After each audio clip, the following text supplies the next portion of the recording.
Hey everybody, this is 073 and welcome back to another World Building Wednesday.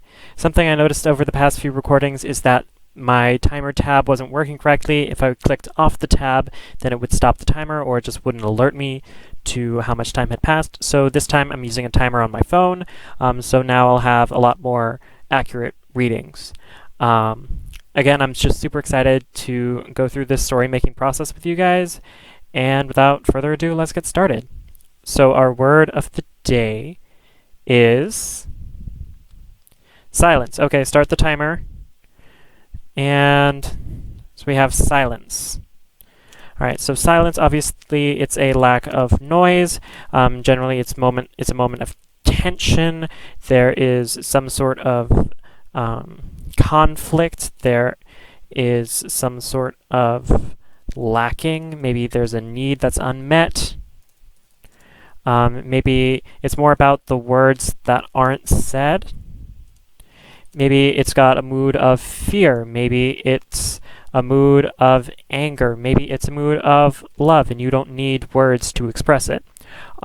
Maybe silence is scary. Maybe it's a horror script or something. But silence is kind of the key focus, so it brings to mind a feeling of loneliness or alone, that you're just alone with your thoughts and that there's no one around. And that, oh, okay. So that was 1 minute. And so let's see what we've got to work with.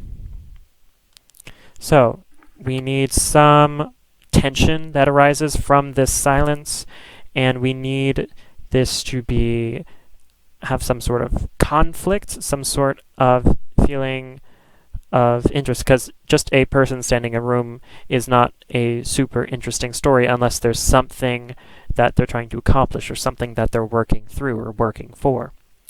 So let's get to world building.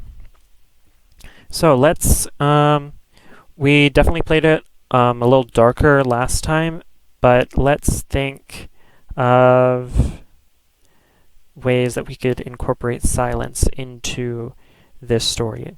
Let's first pick a setting for the story. So silence, I feel like it's going to be really interesting if we just have one central character throughout the whole thing, and he or she is working through some sort of emotional turmoil.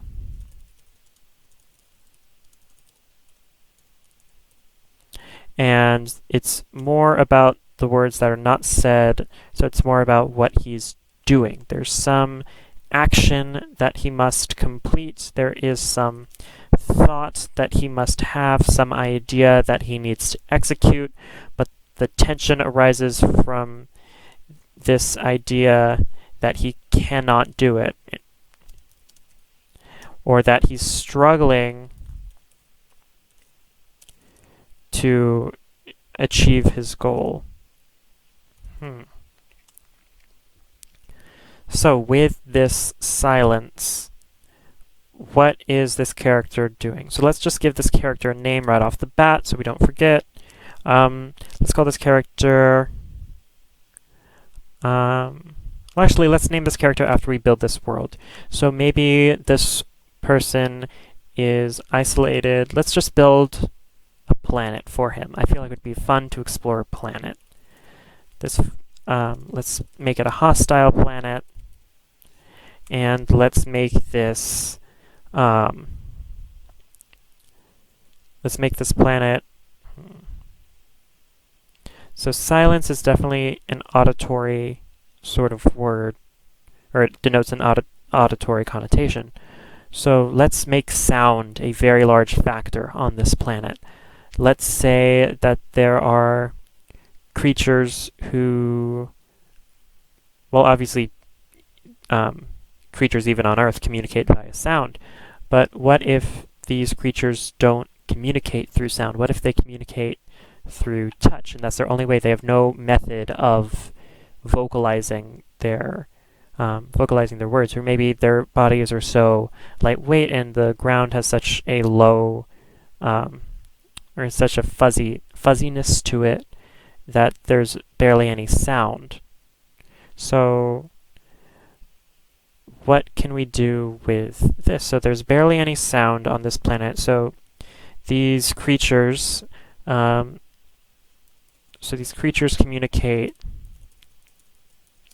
through touch. So then it's more about what kind of story can we tell without ever speaking a word. So they have no ability to maybe they don't have an ability, but they just have no context or no language, no verbal, no auditory language. So how would that influence a group growing up? So let's have these inhabitants of this planet, these creatures. What do they look like? So if there isn't a huge emphasis on auditory sensation, then they probably have, well, obviously they have really bad hearing. So let us understand kind of their anatomy. If they really respond to touch, they're going to be really sensitive to any sort of movement, any sort of shift in the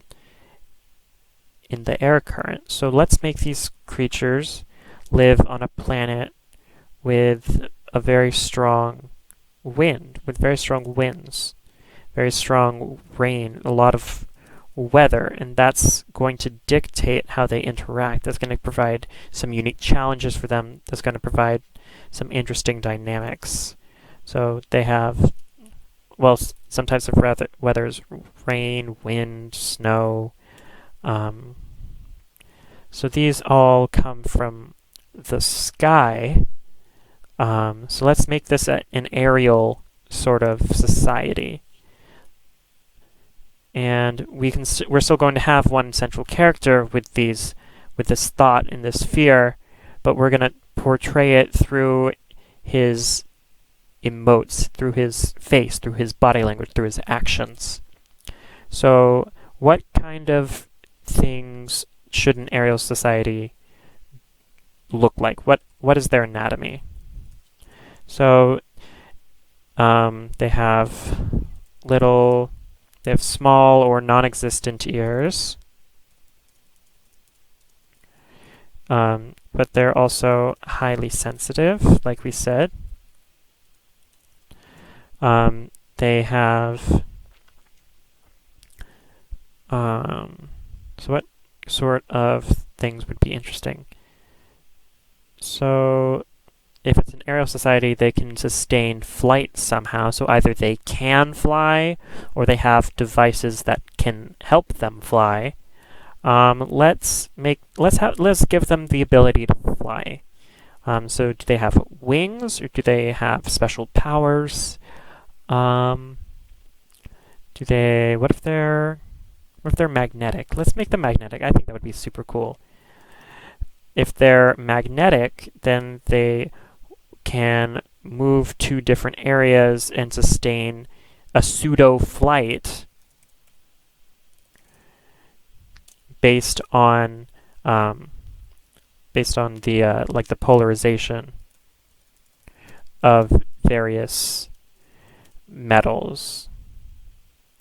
So that if they're like charges repel, so if they've polarized one metal to have mostly a negative charge on the surface, then they can control their polarization in order to remain a negative, have a negative overall charge, so that they can hover over this plate, this metal. So they can control their own magnetic capabilities to fly. And this is like a really interesting dichotomy, because when we think of magnets, and like magnetized rocks, we think of relating to the Earth. So having them be airborne is a kind of nice subversion of expectations. So maybe that can be reflected in the character that we're following. The character's having is having a crisis, and he must choose between two sides of himself. Um, back to anatomy. In order to modulate their polarization, we can make them humanoid, but with let's have them have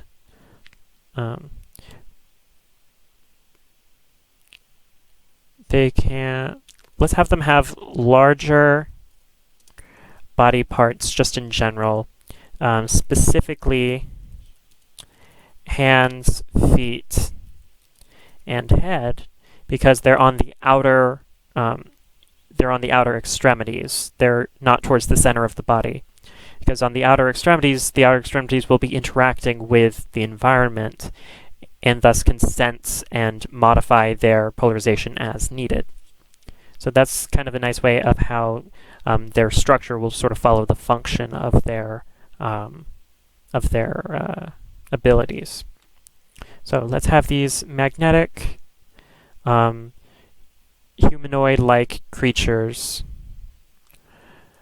who live in the air somehow. So they can fly, but do they have like floating cities? They probably would have floating cities. Let's give them floating cities.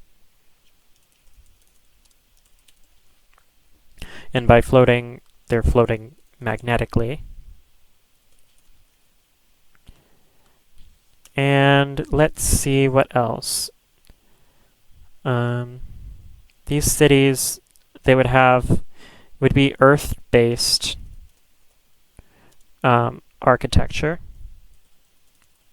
And by that, I kind of mean that they're taking inspiration from the Earth or from the planet itself. So maybe planet-based architecture. Like, it mimics the natural environment of the planet.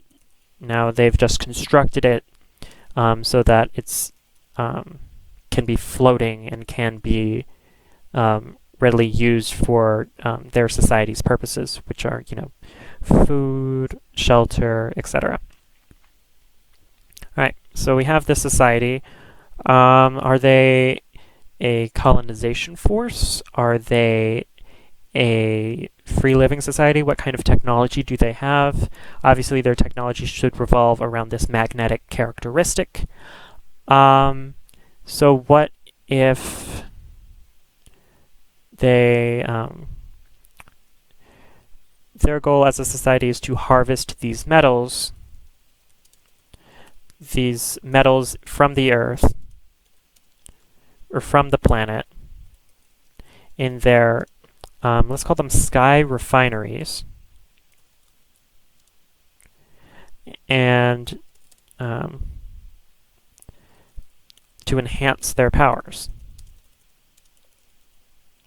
And the reason that they're in the sky is because the planet has such a strong magnetic force that manipulation on the surface, that manipulation of the magnetized material on the surface is impossible.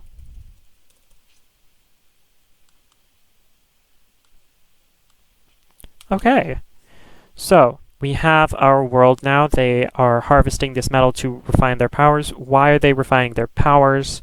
In order to enhance their society. So it's kind of like a technological innovation almost. So maybe it's a starting out society, but with a very high learning curve. So like it's a newly formed society, but their ability to learn and adapt are very high. Which is interesting because they don't have a whole lot of history, but they're pushing towards the future. So there's this whole past-present dynamic, the past being where they came from, presumably the planet surface, and the future being the sky cities and harvesting their power. So we can reflect this in our central character of there's this duality between who he was and who he can be. It's a crisis of self, really, is what it is. This silence is calling to him because he doesn't know who he is. So he feels very alone, he feels very vulnerable, and he feels like no one can reach him. There's all that is around him is just silence. And although that they don't communicate auditorily, or they don't communicate through speech, or they don't communicate through sounds, he feels this neglect and he feels this emptiness that he's trying to work through in this narrative. So let's find a way. Well, first, in order for him to overcome his loneliness, he needs a reason to be lonely. So let's see. Or not lonely. More like, well, yes, lonely in a sense, but not lonely as in he has no friends. More lonely in he's lost himself. And so let's finally give him a name.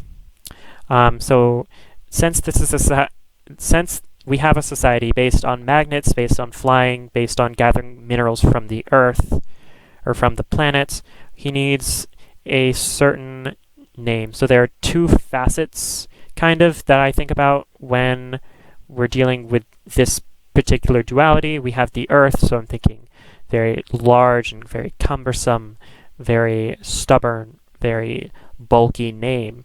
But then we have their floating, their ability to fly, so that's a nice and a floaty and a light name. But since this character has this duality, let's say we have this mixture of a name. So his name should be somewhat bulky and somewhat light. So maybe it's a hard name at the beginning but a light finish. Or it's a light name at the beginning but it suddenly becomes heavy. So what could we do with this? So let's say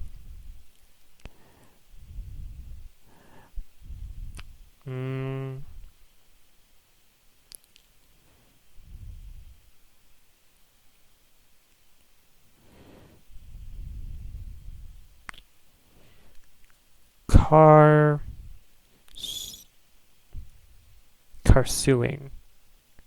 No, I don't like that. Let's call him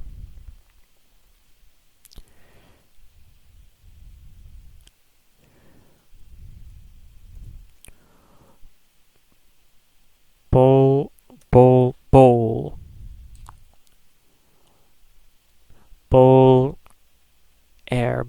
lift.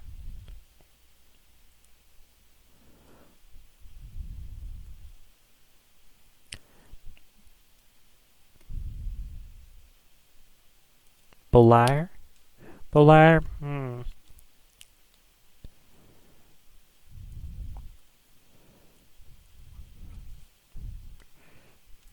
Strolier?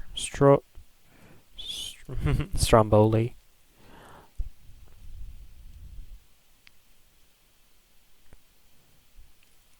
Let's say Wedge.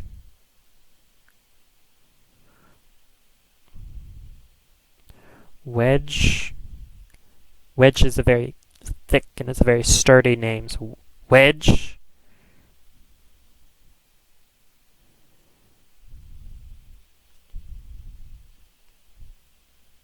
Wedge lift, wedge flight, wedge.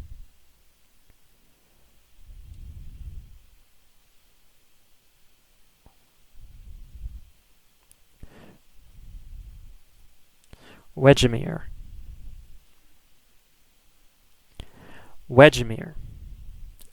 Let's go with Wedgemir. So Wedgemir, plus this kind of gives a nice kind of world building aspect because a wedge is just kind of a slice of something, so they're taking a slice of the earth and they're using it to lift themselves. Wedgemir. Alright, so now let's get into Wedgemir's struggle. So we're just going to move this down here. Now that we have this world,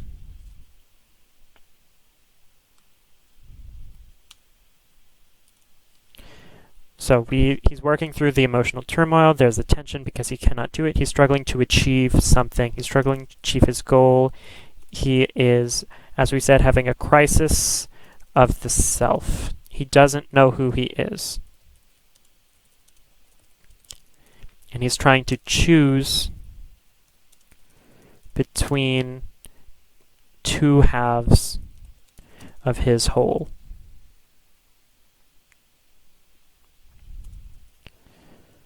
So, how can we portray this as a character arc? So, let's have him start. So, what is the end goal of his arc? And then we'll work our way backwards. What is the resolution of Wedgemir going to be? So, since this whole thing is based on silence, let's have him eventually find himself and have a silent resolve to who he is. And because of this, we have to first have him in deep conflict.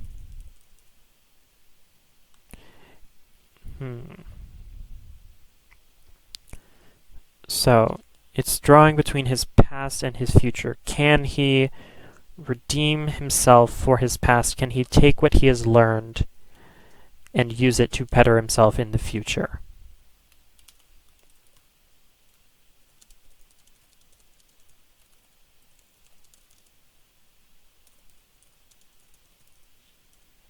So, what sort of inspiration would he have to cause this change of this conflict of the self, this crisis of the self? So let's go back up to our list.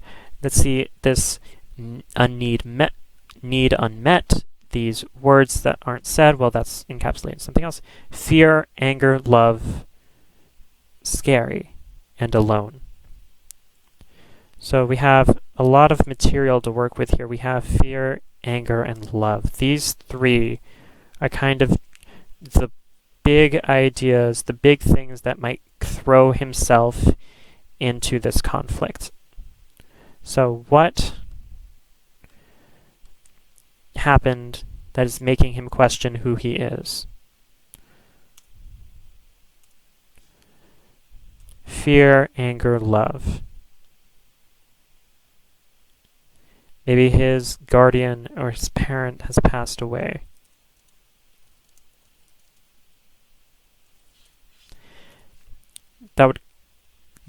When someone really close to you passes away, you're filled with a lot of emotions, just to be sure, but you have this fear of the future, fear of what you're going to do without them.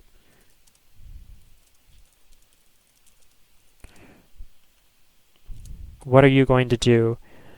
Fear of you're questioning why all of this matters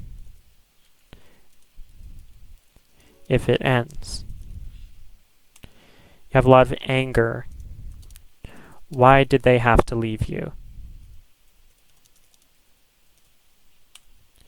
And you're feeling a lot of love. You're grateful for the time you had together.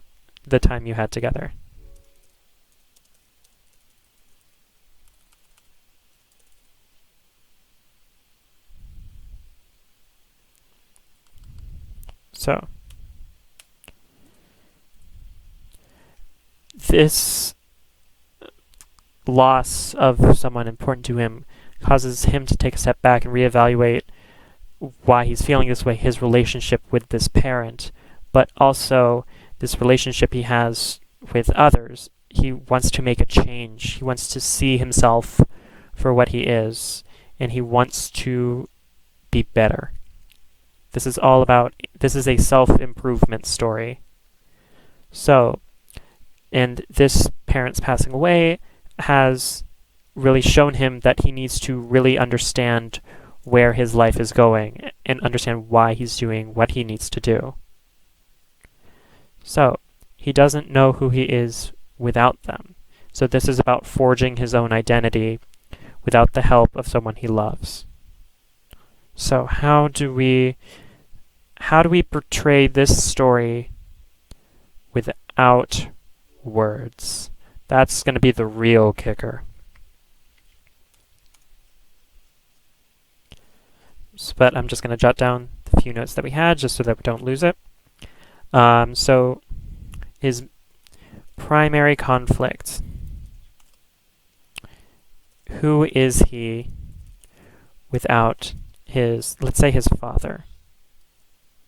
Who is he without his father? So this is a role about stepping up. This is a role about becoming mature. This is a coming of age story in a sense. This is recognition of the absurdity of life, and it's a realization that life has the meaning that you give it. So let's get into some of the plot details. So let's begin the narrative at Wedgemir's. I feel like the funeral. Right now I'm kind of thinking along the lines of almost like a Guardians of the Galaxy Volume 2 funeral-esque style of spoilers if you haven't seen Guardians of the Galaxy Volume 2, but that's been out for a little while, so I'm just going to jump to the end if that's okay. When Yondu died, and they're having this wonderful funeral for Yondu, and all of his crew comes out and shows their support, that even though that he has turned on them to help Peter, how there's still this connection there. And no words had to be spoken for that to be just a beautiful moment. So, how are we going to show this? So, let's have this whole scene, this whole set at his father's funeral. So, who is his father? Let's just give him a name. He was a strong and sturdy man who set a strong example for his children.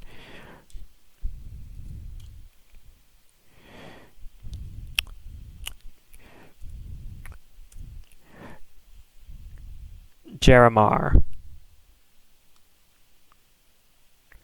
So, Jeremiah has just passed, and now it's Wedgemir's turn to become the man, I guess, to carry on his family's lineage.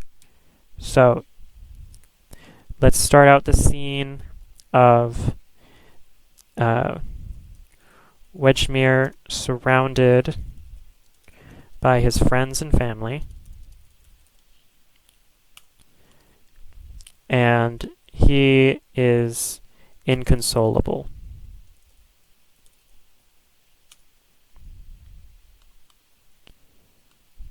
He is extremely just taken with the loss of his father, and he is very visibly upset.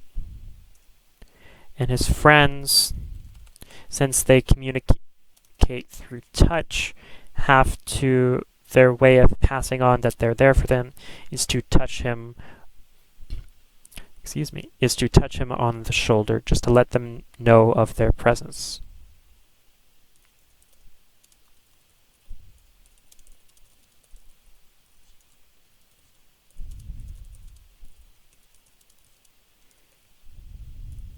So let's give this a time of day.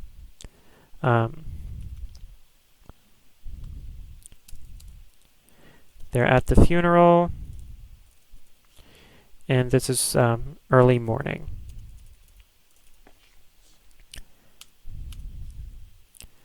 So, as the funeral ends, the friends and family leave, but Wedgemir remains. His feet dangle off the edge of the sky refinery, of the edge of this magnetic city.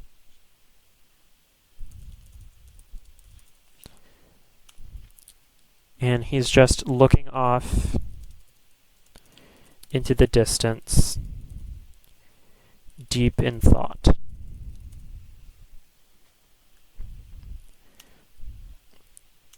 Now, so who is he without his father? Who is he now that he's gone? And how do we portray this? So we could potentially go down the route of the father's ghost being there, or we could have Wedgemir held like a sentimental object, or have a memory, or we could have the consoling friend. But I think the protagonist should come to these conclusions on his own, really.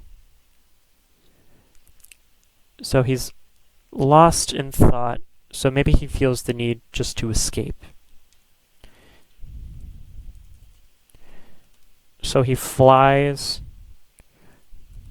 out of the city to, let's go to the nearest mountain. He contemplates life there.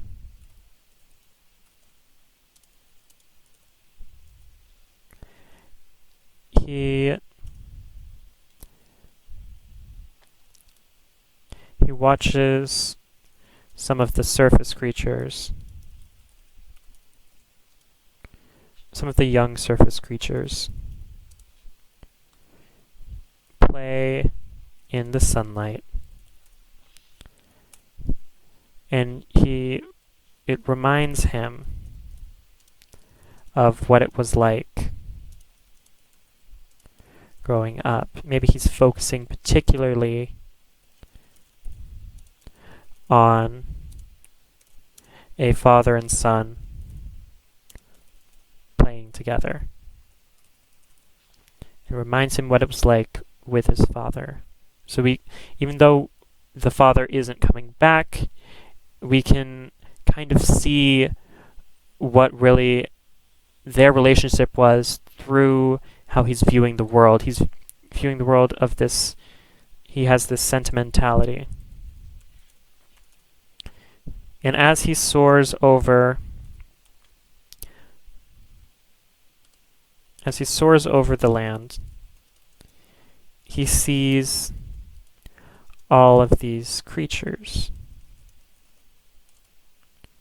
So after he's found these young surface creatures, maybe then we can grow into some adolescent creatures. And we see them fighting with their parents. Now this stirs up harsh memories.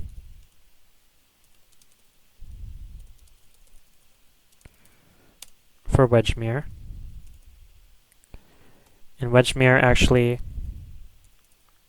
comforts the child and transmits his thoughts via touch to the child. Makes him realize that this sort of fighting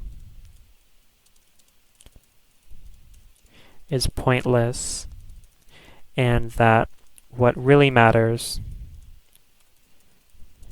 is that they have each other.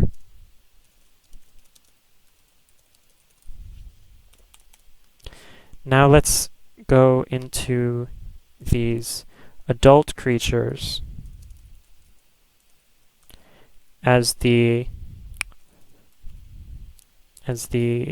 adult is taking care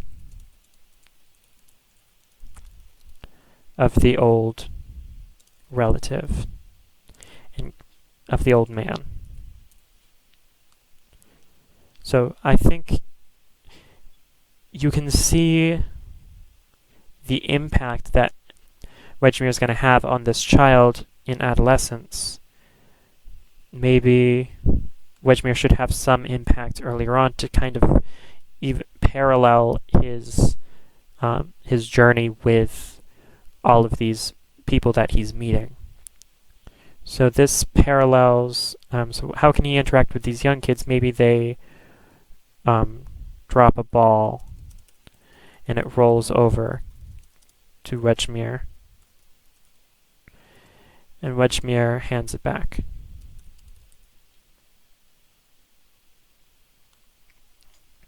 Now the adult taking care of the old man, this is going to put a strain on the adult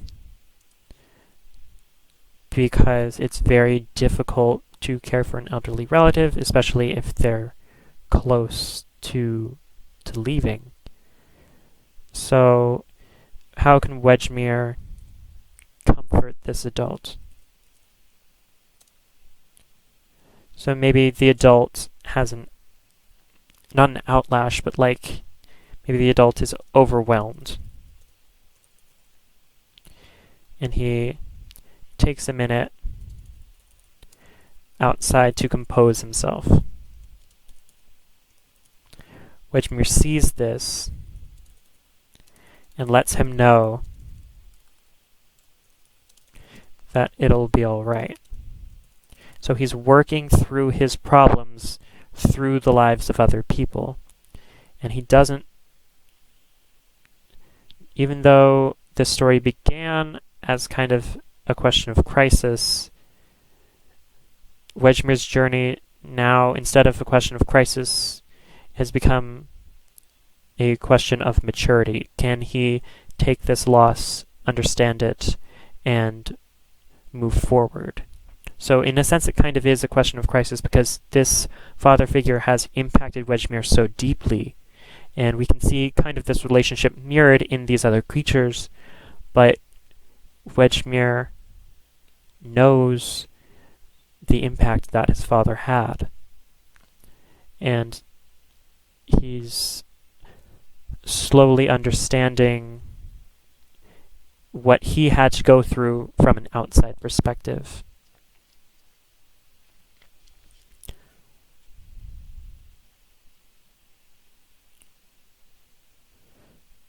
Actually,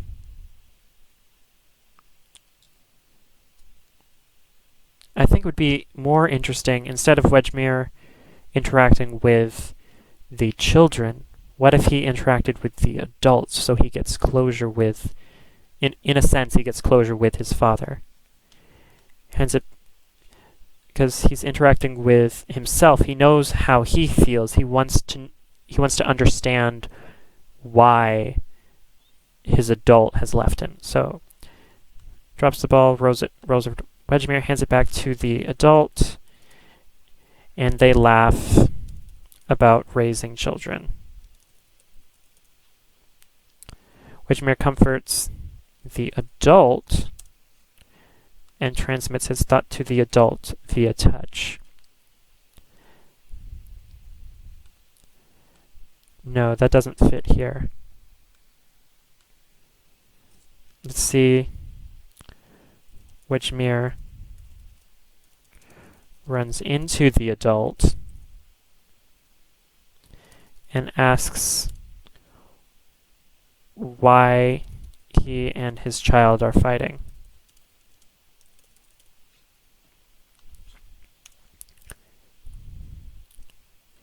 And the father responds that it's really about nothing. He's just trying to teach his son to be a better man.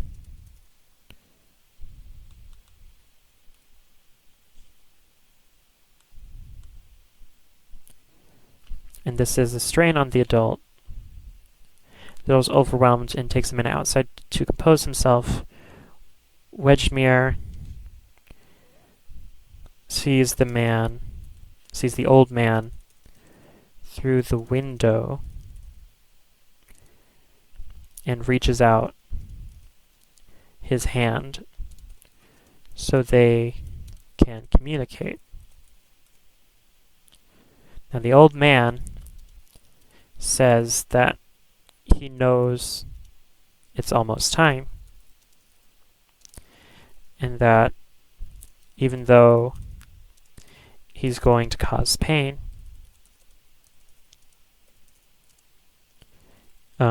in to his son when he leaves. He is proud of the incredible man his son has become.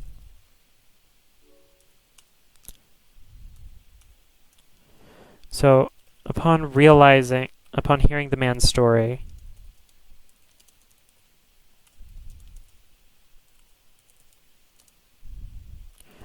Wedgemir heads back to his... Oh, these creatures are all of the same species. I'm just calling them humanoid creatures. I should probably make that clear.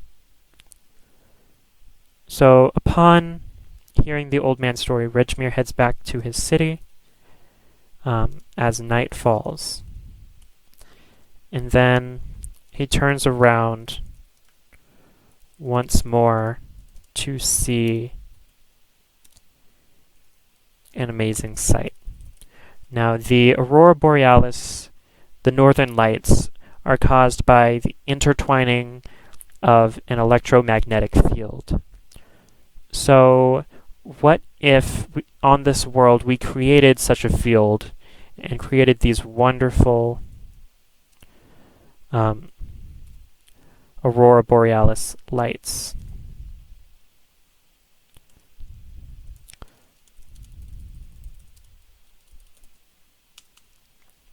To kind of symbolize his father. Now his father is gone, but Wedgemir knows his father, and as a result, he can move forward as his own man, but knowing that his father is always with him. And the scene fades out with Wedgemir once again sitting on the edge of his magnetic sky city, but this time he's gazing in bittersweet wonder at the lights before him. There we go. So we've taken the word silence and used it to formulate this story about a coming of age, about a relative passing, and you trying to redefine your relationship and yourself now that they're gone. Who are you now that they are not there? But the real key is that they're always there. And even though you are your own person, and yes, they are gone and that part of your life has closed, they never really leave you because you carry on their legacy. Even in all the silence, they're still there. Yeah. So that's what we have. Even in all the silence, they're still there.